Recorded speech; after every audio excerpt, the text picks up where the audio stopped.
Today we're going to be talking about spirit guides. I think it's been somewhat a confusion about exactly what a spirit guide is and what they do or how we get them. Um, One of the first things that you should know is when you're on the other side, and of course you know that you do pick your chart, and I know that's not a pleasant thing because we wonder what the hell was wrong with us that we picked this life, but the harder the life, the more you do learn for God, and the more your soul does expand. But what you do is you pick, or they pick you. It's sort of a personal thing where you feel that this person that has lived a life, you see, it's not an angel. That's where people get very confused. It is someone who is incarnated and lived on this earth.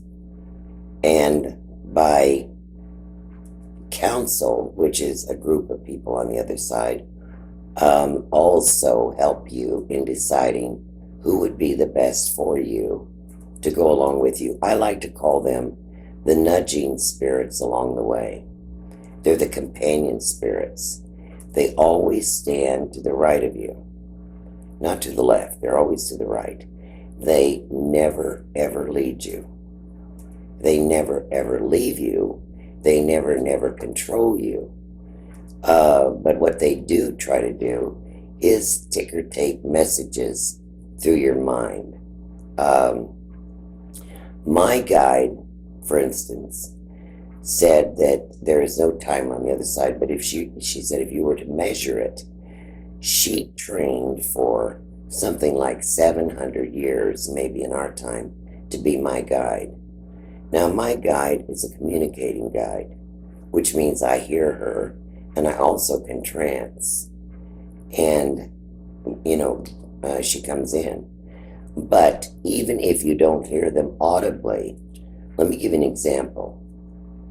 You can be worried about something, and all of a sudden, you get an idea, or let's say a message, let's call it a message, come through your mind, and you think, oh my God, why didn't I see that?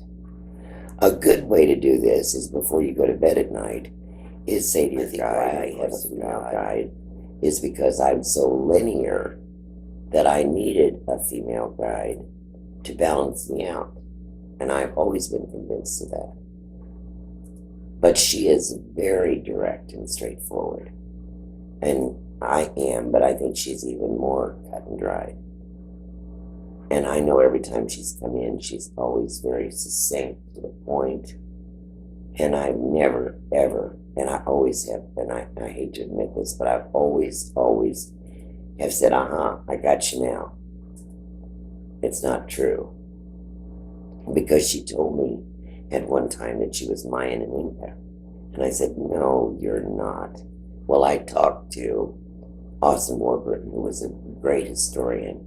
He said, yes, in 1500, she could have been Mayan and Inca. That was the only time in history that they came together. So see, even then she was right. Well, listen, I'm so glad that I've been able to spend this time with you.